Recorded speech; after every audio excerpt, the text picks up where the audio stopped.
Nah disinilah kita belajar, saudara. Simon orang Farisi yang terhormat itu sudah punya rumah, sudah punya fasilitas, sudah punya kedudukan, sudah punya kehormatan. Dan dia anggap dirinya adalah orang yang benar.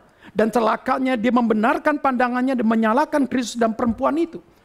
Ini dosa yang sangat-sangat besar.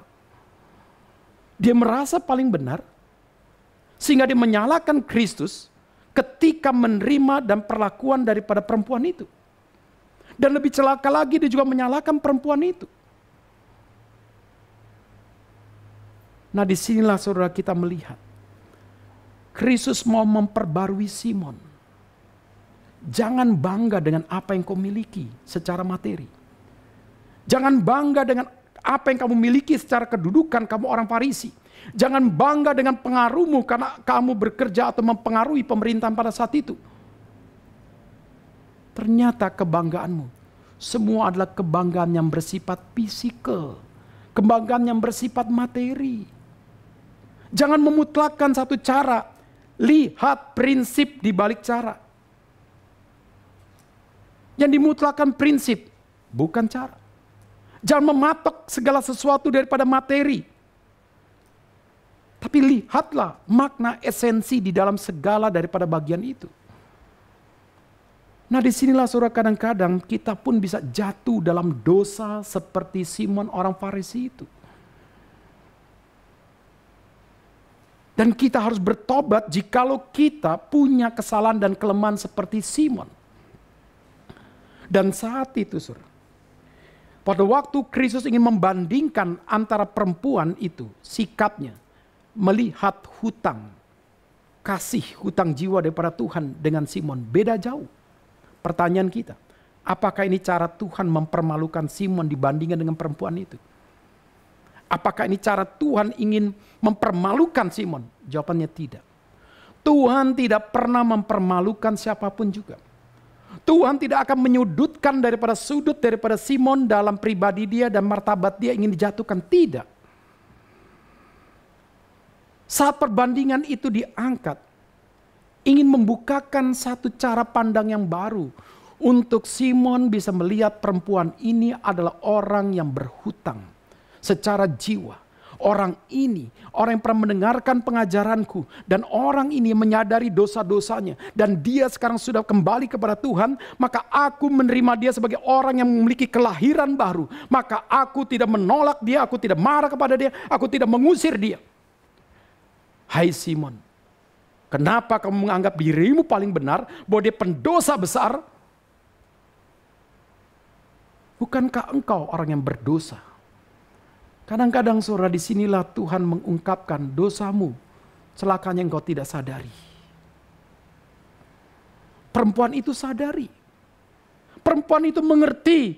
Dia pernah punya hutang jiwa dan sekarang dia bersyukur. Seperti memberikan hadiah. Engkau hanya memberikan kepada aku makanan. Engkau tidak melakukan yang layak sebagai orang Yahudi, memberikan air, ciuman tangan dan lain-lain. Tapi lihatlah. Perempuan ini bersikap dengan benar sebagai orang yang sudah menerima hutang kasih daripada Tuhan. Maka Tuhan berkata, hai perempuan, tidak disebut namanya ya, dosamu sudah diampuni karena engkau sudah melakukan perbuatan kasih. Tapi tidak boleh berhenti di sini. Imanmu menyelamatkan engkau, pergilah dengan sejahtera. Hal ini bukan berarti keselamatan karena perbuatan baik. Karena ilustrasi yang tadi kita angkat, dua orang berhutang ini, apakah mereka berbuat sesuatu dulu kepada kreditur baru mereka diampuni? Tidak. Tetapi karena inisiatif daripada kreditur itu, maka dua orang yang berhutang 500 dan 50 mendapatkan pengampunan. Mendapatkan belas kasihan. Nah disinilah kesalahan daripada teologi yang bersifat sosial atau kemanusiaan. Bahwa seolah-olah keselamatan karena perbuatan baik. Bukan. Konteks ini jangan lupa di atas dan di akhirnya. Kita bisa dihapus seluruh dosa-dosa kita itu karena anugerah, inisiatif Tuhan. Dan oleh karena iman. Maka perempuan ini dikatakan, engkau sudah diampuni. Dan pengampunan yang kau terima sekarang nyata terbukti pada waktu kamu berani memberikan yang terbaik engkau miliki, yaitu buli-buli pualam minyak wangi. Engkau berikan kepada aku. Nah, disinilah saudara Tuhan Yesus mengatakan, siapa yang melihat dosanya besar dan sudah mendapat pengampunan, dia akan berani berbuat perkara-perkara kasih yang besar untuk Tuhan. Siapa yang melihat dirinya sebagai pendosa yang kecil, maka konsep komparatif Yesus, engkau hanya juga berani berbuat perbuatan kasih yang kecil. Maka di mana kita memahami diri kita? Kita adalah pendosa besar, kita orang yang bodoh, kita orang bobrok, kita adalah orang yang begitu jahat di mata Tuhan. Tapi pada waktu kita mendapatkan pertolongan daripada Allah Roh Kudus, kita dicerahkan, akhirnya kita menyadari dosa kita, kita mau bertobat dan kita lahir baru. Dan saat itulah saudara, seluruh nilai hidup kita sudah menjadi milik Tuhan. Dan saat itulah engkau akhirnya berani menyadarkan, hidupku dahulu adalah milik setan. Tapi sekarang sudah menjadi milik Kristus. Hidupku dahulu ada pendosa besar. Sekarang ku serahkan untuk menjadi hidup suci bagi Tuhan. Dahulu aku menyerahkan seluruh organ-organ tubuhku, menyerahkan apapun juga kepada dosa. Sekarang aku berani menyerahkan seluruh tubuhku untuk dipakai menjadi senjata kemuliaan bagi Tuhan. Aku tidak mau lagi mempersembahkan diri kepada hal-hal pelacuran, kepada perjudian, hal yang pornografi, hal-hal yang menyenangkan diri. Sekarang aku mau menyerahkan diriku menjadi persembahan yang hidup untuk memuliakan Tuhan. Dan perempuan itu lakukan itu.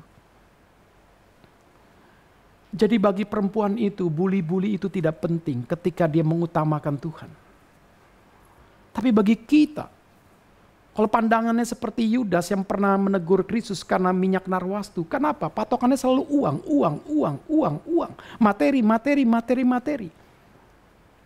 Tapi saudara, Kristus melihat ketulusan kasih daripada perempuan itu meminyaki kaki Kristus, mencium kaki Kristus, menyeka dengan rambut sampai semuanya selesai. Dia biarkan itu menjadi satu peristiwa yang semuanya ada nilai damai sejahtera. Saya ulangi. Kristus dengan sengaja membiarkan perempuan itu menyatakan kasihnya dengan tulus. Dan Kristus sengaja membiarkan kakinya mendapatkan air mata, diseka dengan rambutnya. Akhirnya diberikan minyak, dibiarkan. Kenapa? Itulah satu nilai damai yang diterima oleh perempuan itu. Dia tidak lagi menganggap penting minyak itu. Yang dia paling penting, dia menyatakan kasih yang tulus, terima kasih kepada Tuhan. Karena engkau sudah menyelamatkan aku. Hati yang hancur, hati yang remuk, hati yang punya duka cita rohani. Ternyata itulah yang diterima Tuhan. Bukan Simon. Dia rasa dengan dia menjamu Kristus dengan makanan yang begitu hebat. Dia undang teman-teman, itu adalah satu kehormatan. Bukan itu. Nah, di sini jauh kita melihat Matius 5. Khotbah Yesus di bukit. Kata yang pertama, berbahagialah kita yang datang dalam rumah Tuhan. Yang dimana kita memiliki kemiskinan roh. Jadi kita disebut berbahagia. Karena kita memiliki kerajaan Tuhan. Jikalau kita memiliki petokos. Hati yang benar-benar hancur. Hati yang benar-benar kita datang kepada Tuhan, orang yang miskin di dalam roh. Seperti pemungut cukai pada waktu mau berdoa kepada Tuhan. Maka Tuhan memperkenan hati itu. Bukan soal kehormatan dengan jabatan, dengan kekuasaan, dengan uang, bukan.